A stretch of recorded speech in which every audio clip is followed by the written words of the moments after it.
All right, class. I would like to listen first to the poem, this reading of the poem, before we talk about it.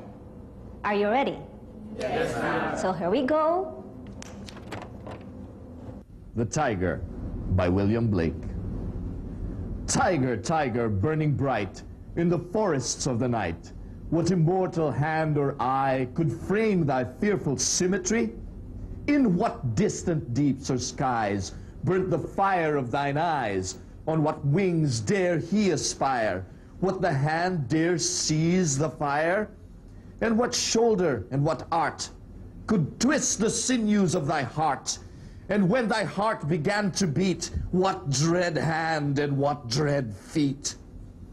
What the hammer, what the chain, in what furnace was thy brain? What the anvil, what the dread grasp dare its deadly terrors clasp?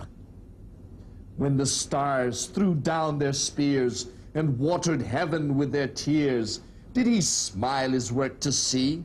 Did he who made the lamb make thee?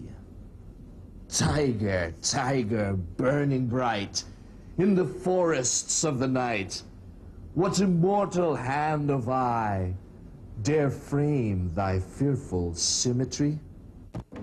Okay. Did you like the poem, class? Yes, ma'am. And how did you feel after listening to the poem? Yes, Avery. I could just imagine the man standing in wonder before the tiger and asking those many questions. All right, and what are the questions asked by the persona? Yes, James? In the first stanza, he's asking, what immortal hand or eye can paint the fearful symmetry of the tiger? I said paint because paintings are usually framed. Very good, James. How very observant you are. Any other questions? Yes, Ryan? Ma'am, in the second stanza, I think he's still asking who this painter is, who put the fire of heaven in the eyes of the tiger. You know, ma'am, I see a lot of cats in the dark and their eyes really glow. Yes. Yes, Ivan? Ma'am, in the third stanza, the man is still asking what kind of sculptor or artist would dare carve the dreadful heart of the tiger. Then finally, in the fourth stanza, the maker becomes a blacksmith, working with fire and steel, with a hammer on the anvil. So you mean the creator of the tiger seems to grow bigger and stronger as the tiger seems to become progressively terrifying, right? Okay.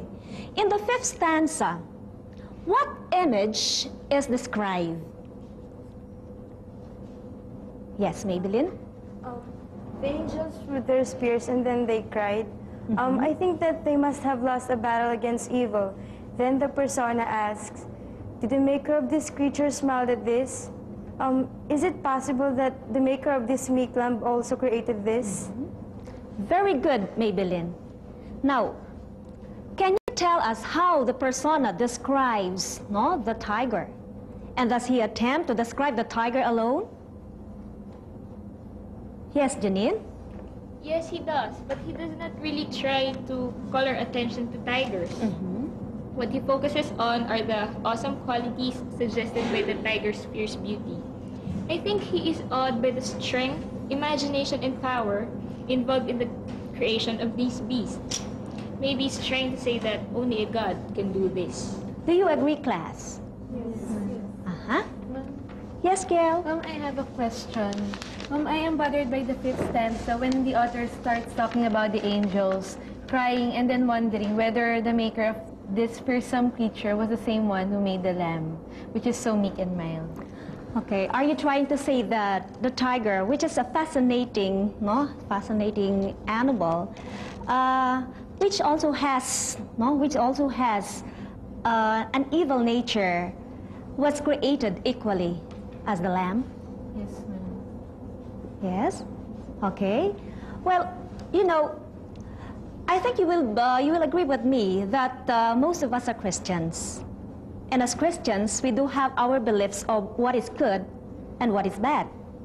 So, what can you say about good and evil in this world according to your belief? Yes, Gian. I think good is created with evil. If we do not know what is bad, how can we appreciate the good? In our religion, sin is bad. But just take a look at the tiger's appeal to the speaker in the poem. Evil is fascinating. It's awesome. Do you really think that God made both good and evil possible? That was interesting, wasn't it? Well, when we meet with imagery, that seems to be calling beyond the immediate event and its emotional ramifications. We may suspect we are dealing with symbol or allegory.